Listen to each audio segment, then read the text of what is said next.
بسم اللہ الرحمن الرحیم وَإِن كُنتُمْ جُنُبًا فَاطَّهَّرُوا صدق اللہ العظیم اللہم صلی علی محمد وعلی آل محمد وبارک وسلم۔ جی ناظرین کرام، آپ دیکھ رہے ہیں یوٹیوب چینل اسلام ٹی وی۔ میں ہوں آپ کا میزبان محمد رفیق حذیفی۔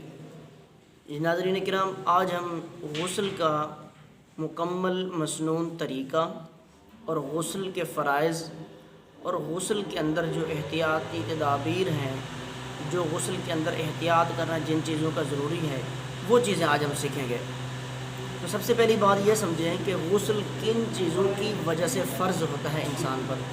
کتنی چیزیں ہیں کہ جن کی وجہ سے انسان پر غسل فرض ہو جاتا ہے۔ سب سے پہلی وجہ جس کی وجہ سے انسان پر غسل فرض ہو جاتا ہے، وہ شادی شدہ انسان کا اپنی بیوی سے ہم بستری کرنا، تو اس وجہ سے بھی غسل انسان پر فرض ہو جاتا ہے۔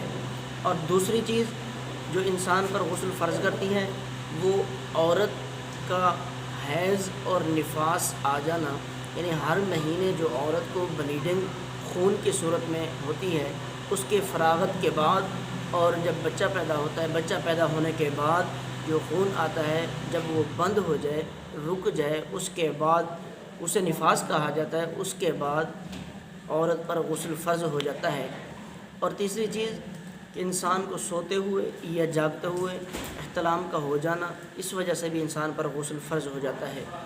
اب دیکھنا یہ ہے کہ غسل کے فرائض کتنے ہیں، کتنی چیزیں ایسی ہیں کہ جو غسل کے اندر فرض ہیں۔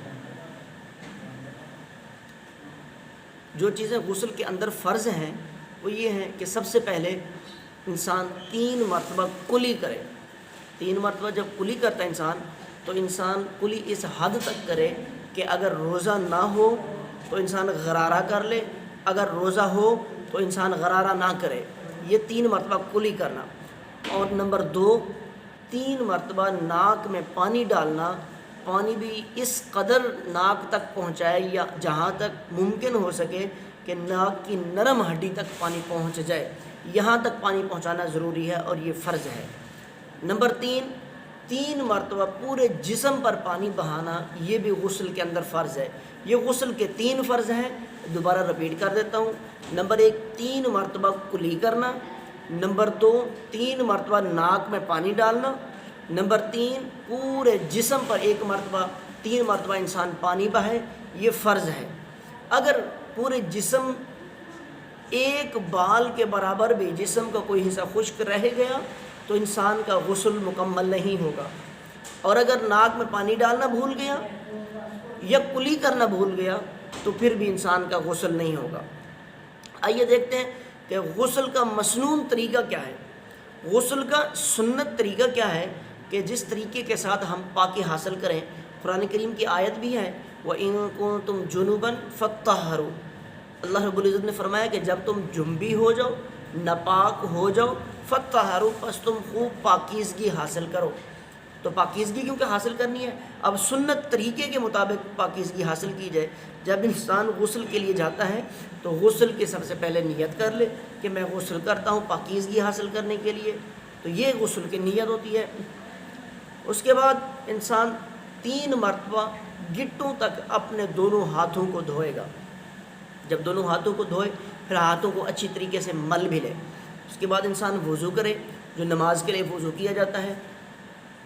وضو سے پہلے انسان استنجا کرتا ہے۔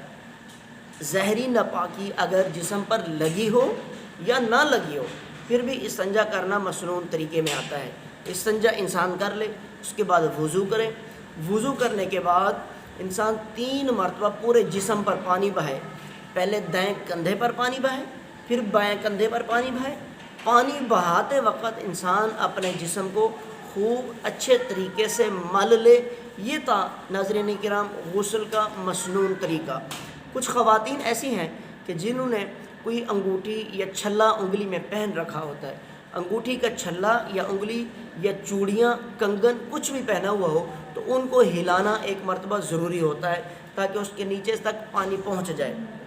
اور پھر کچھ خواتین ایسی ہیں کہ جنہوں نے ناخن بڑے رکھے ہوتے ہیں، بڑے ناخن رکھے ہوتے ہیں، ان کے اندر آٹا گوندتے وقت آٹا رہ جاتا ہے، یا کام کاج کرتے ہوئے، گھریلو کام کاج کرتے ہوئے کوئی میل وغیرہ رہ جائے، یا نیل پالش لگئی ہوتی ہے ناخن پر، تو ان چیزوں کا دور کرنا ضروری ہے۔ اگر آٹا جمع ہوا ہے تو آٹے کا نکال لینا ضروری ہے، میل جمی ہوئی ہے یا کوئی اور چیز ہے اس کا بھی نکال لینا ضروری ہے، اور اگر نیل پالش لگئی ہوئی ہے اس کا بھی اتارنا ضروری ہے۔ بصورت دیگر اگر آپ نے نیل پالش نہیں اتاری یا آٹا نہیں نکالا تو اس حصے تک پانی نہیں پہنچتا، پانی نہ پہنچنے کی وجہ سے غسل مکمل نہیں ہوتا، غسل ادھورا رہ جاتا ہے۔ ان چیزوں کی احتیاط ضروری ہے۔ ایک اور چیز جس کی احتیاط ضروری ہے وہ یہ کہ خواتین نے اکثر اوقات بال باندھے ہوئے ہوتے ہیں، پونی کی ہوتی ہے یا بال باندھے ہوئے ہوتے ہیں۔ جب بال باندھے ہوئے ہوں تب خواتین کے لیے حکم یہ ہے کہ وہ بالوں کی جڑوں تک پانی کو پہنچا لیں۔ جب سر کی کھال تک بالوں کی جڑوں تک پانی پہنچ جائے گا غسل ہو جائے گا۔ اگر کسی مرد نے بڑے بال رکھے ہوئے ہیں، اس نے بھی باندھے ہوئے ہیں، تو اس کے لیے بالوں کو کھولنا ضروری ہے۔ خواتین کے لیے بالوں کو کھولنا ضروری نہیں، جڑوں تک پانی پہنچانا ضروری ہے، جبکہ مردوں کے لیے بالوں کو کھولنا بھی ضروری ہے۔ یہ تھا غسل کا مسنون طریقہ۔ اب کچھ چیزیں ایسی ہیں کہ غسل کے اندر جن چیزوں کی احتیاط ضروری ہوتی ہے، وہ احتیاط کون کون سی ہیں؟ کہ سنت کے خلاف انسان وضو نہ کرے۔ جو ابھی مسنون طریقہ میں نے بتایا ہے اسی کے مطابق انسان غسل کرے، سنت کے خلاف وضو نہ کرے۔ اگر سنت کے خلاف وضو کرے گا، سنت کے خلاف غسل کرے گا تو انسان کا غسل مکروہ ہوگا۔ اور دوسری بات، قبلہ کی طرف انسان کا چہرہ بھی نہیں ہونا چاہیے اور پیٹھ بھی قبلے کی طرف نہیں ہونی چاہیے۔ یہ چیزیں احتیاط ضروری ہیں، اور غسل کے اندر یہ احتیاطات ہیں، احتیاط کر لینا ضروری ہے۔ ملتے ہیں اگلی ویڈیو میں۔ اگلی ویڈیو انشاءاللہ العزیز نماز کے بارے بنائیں گے۔ جن احباب نے یوٹیوب چینل کو سبسکرائب نہیں کیا وہ ہمارے اس یوٹیوب چینل کو سبسکرائب کر لیں تاکہ آنے والی ہر ویڈیو آپ تک آسانی سے پہنچ سکے۔ السلام علیکم ورحمۃ اللہ وبرکاتہ۔